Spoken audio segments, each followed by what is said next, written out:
Welcome to the session on interjections. Interjections are often considered as the emotions of the author. The punctuations associated with interjections are often tested in various competitive exams. It could be banking, RRB, SSC, could be higher education exams. It is also a common question seen in campus hiring exams. Interjection is a part of speech that demonstrates the emotion or feeling of the author. The words or phrases can be standalone can be placed before or after a sentence. They can also be used in a sentence. Whenever they are used, wherever they are used, they have no real grammatical value, but we use them quite often. It is more used in spoken English than in written English. Okay, we often, generally, in formal writing, interjections are not used.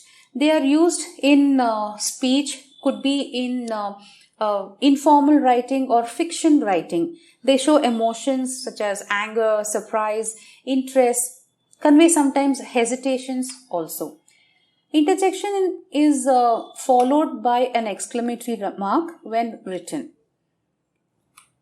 As a standalone interjection, because interjection usually expresses sudden feelings, it's often used to convey surprise, both good and bad ones, or excitement. Okay, right? So there is no strict rule as such where interjection must go in relation to other sentences.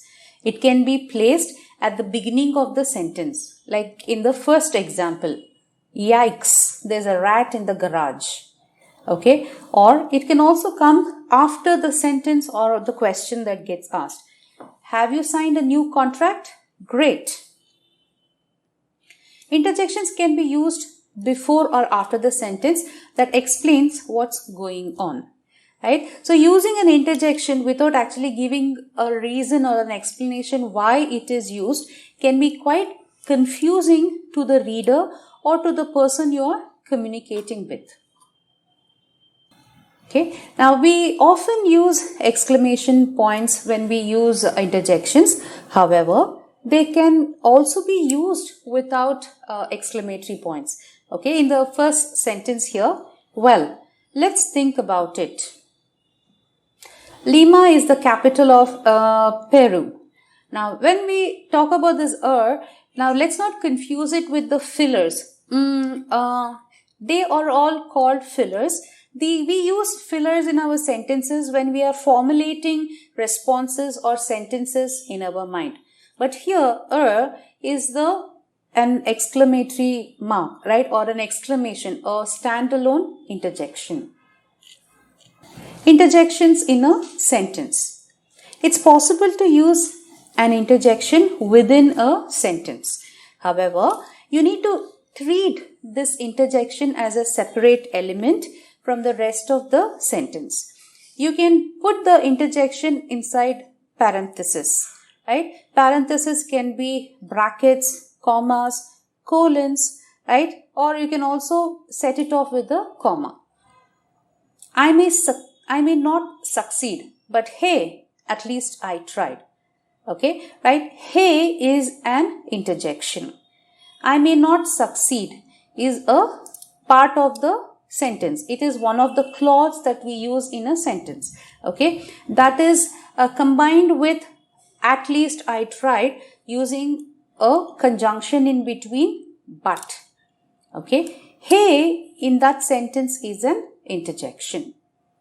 The project was delayed because the logistics team made a few miscalculations. Okay, right? Now this is an interjection. Now you notice that it is set off in a bracket. Now while we write it in a regular writing, usage of brackets may be uncomfortable for few people. At least a comma would suffice.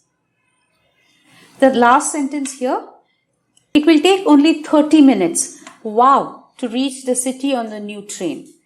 Okay, right? So you can use a comma. You can use a bracket. You can also use an exclamatory mark within the bracket. The need here is that you set it off. You treat it as a separate element using any one of the parentheses possible. Learning outcomes will be that you will be able to express emotions using interjections. Interjections can be used as standalone or in a sentence. We also understand that interjections need not always end with an exclamatory mark. Interjections, when used in a sentence, must be set off with a parenthesis.